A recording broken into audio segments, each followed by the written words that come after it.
Kalau kamu bisa kayak gini, hidupmu nyaman.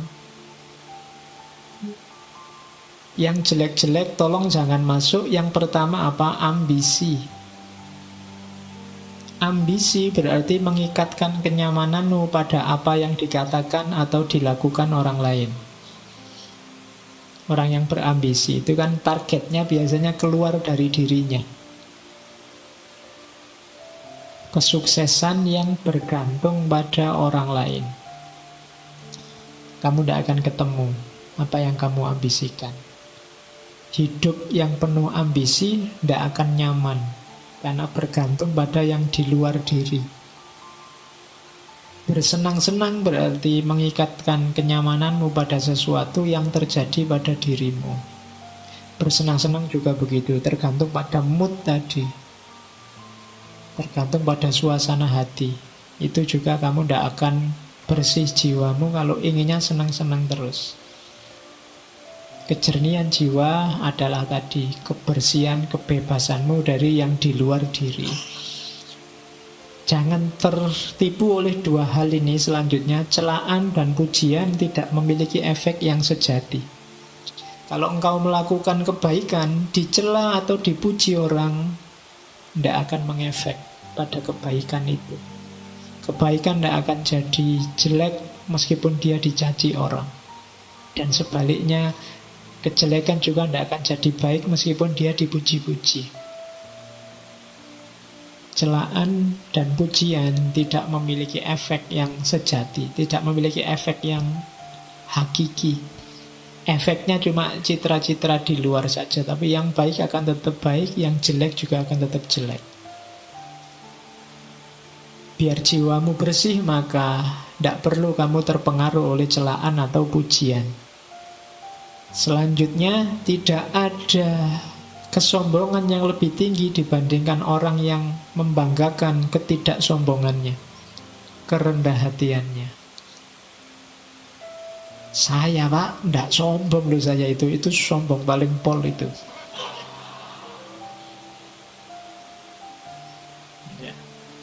Saya itu murah hati loh pak, saya itu suka menolong, baik, tidak sombong. Rendah hati itu, kalau versinya Markus justru itu kesombongan yang paling tinggi. Menyombongkan kerendah hatian. Oke, susah ya rumusnya. Ternyata yang kita anggap rendah hati ternyata justru kesombongan. Kemudian jangan kotori jiwamu dengan kemarahan. Kenapa? Karena efeknya marah itu biasanya lebih dahsyat dibandingkan sebabnya marah. Kamu marah karena temenmu minjem motormu tidak pamit. Kemarahanmu kamu ungkapkan dalam bentuk apa? Itu biasanya efek dari kemarahan ini lebih dahsyat daripada sekedar motormu tadi nggak bisa kamu pakai karena dipinjam sebentar. Jadi hati-hati dengan kemarahan. Makanya ketika kamu tiba-tiba dilanda kemarahan, karena dapat tunjuknya dari hadis itu, kalau kamu pas berdiri, duduklah.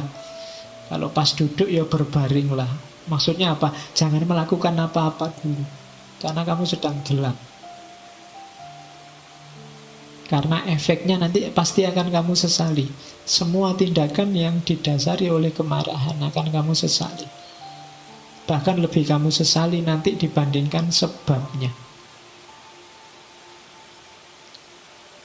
Itu makanya balas dendam itu dilarang. Kenapa? Balas dendam itu kan karena orang marah, ingin membalas. Itu biasanya balas dendam lebih dahsyat daripada sebabnya. Terus yang dibalas ingin balas lagi. Saling marah itu yang bikin peradaban kita gelap. Kamu dicaci maki orang, dibikinkan fitnah, dibikinkan hoak, kan terus kamu mangkel, terus kamu balas. Emangnya cuma elu yang bisa bikin hoak, aku juga bisa. Terus akhirnya podo rusak. Nah, jiwamu jadi tidak bersih. Terus ini juga rumus. Jangan anggap berharga apapun yang membuatmu mengingkari janji, membuatmu kehilangan harga diri, membuatmu membenci orang lain, mencurigai orang lain, mengutuk orang lain, membuatmu berlaku munafik. atau menginginkan sesuatu yang tidak ingin diketahui orang lain. Jangan anggap berharga itu maksudnya jangan diambil ini. Apapun yang membuatmu membenci orang lain, mending tidak usah kamu ambil. Membuatmu nantinya akan mengutuk-ngutuk orang lain, mending tidak usah kamu ambil. Membuatmu kehilangan harga diri, tidak usah kamu ambil. Itu yang disebut jangan dianggap berharga. Kok ada postingan yang isinya kemungkinan membuatmu benci sama seseorang atau sekelompok orang, kamu tinggal saja. Karena postingannya tidak penting, tapi dampaknya pada jiwamu besar. Itu maunya Markus. Selanjutnya, biar jiwamu bersih, jangan kotori jiwamu dengan kesalahannya orang lain. Ini ada rumus bagus dari Markus. Kalau ketemu orang jahat, orang rusak, orang keliru, saat engkau sedang melawan orang yang tidak tahu malu, ini misalnya, tanyakan pada dirimu sendiri, apakah mungkin di dunia ini bersih dari tindakan tidak tahu malu?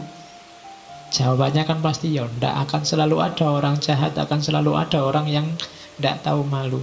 Maka jangan mengharapkan sesuatu yang tidak mungkin. Selalu ada orang yang tidak punya malu di dunia ini, dan yang kamu hadapi sekarang adalah salah satunya. Hal yang sama berlaku untuk orang yang jahat, orang yang tidak dapat dipercaya, dan kerendahan moral lainnya. Jadi ini menyuruh kita untuk jangan mengotori jiwa dengan kemarahan, kebencian, ketidaksukaan, intoleransi pada orang lain yang kamu anggap keliru atau kamu anggap jahat. Pertanyaannya gampang, apa mungkin di dunia ini orangnya baik semua, soleh semua? Kan tidak mungkin. Kalau kamu marah, berarti kamu tidak terima kalau di dunia ini ada orang jelek, ada orang tidak baik. Kalau kamu tidak terima, berarti kamu sedang melakukan sesuatu yang tidak masuk akal. Karena kamu menuntut sesuatu yang tidak mungkin terpenuhi. Akan selalu ada orang jelek, orang jahat. Maka ngapain kamu mengotori dirimu gara-gara itu? Ada orang jahat, ya monggo, memang hidup ini ada yang baik, ada yang jahat. Tapi jangan kejahatannya dia membuatmu juga jadi jahat, kejelekannya dia membuatmu juga jadi jelek. Hari ini banyak begitu, karena grup sana maki-maki, kamu juga maki-maki. Karena grup sana kemarin menggoreng isu, sekarang ada isu baru, saatnya kita balas menggoreng isu. Sama saja, itu berarti jiwa kita sama-sama kotor. Kalau kamu mimpi orang itu harus baik semua sesuai idealmu, mimpimu itu mimpi yang tidak realistis. Tidak mungkin orang itu akan jadi baik semua. Kalau kamu tidak terima ada orang jahat, kamu menyusahkan dirimu sendiri. Akan ada selalu orang yang tidak baik. Maka bersihkan dirimu. Oke. Setelah semua tadi yang di atas, tugas kita sekarang apa? Ayo merayakan hidup. Senanglah, bahagialah dalam hidupmu. Ojo kokean sumpek. Tadi rumusnya sudah banyak.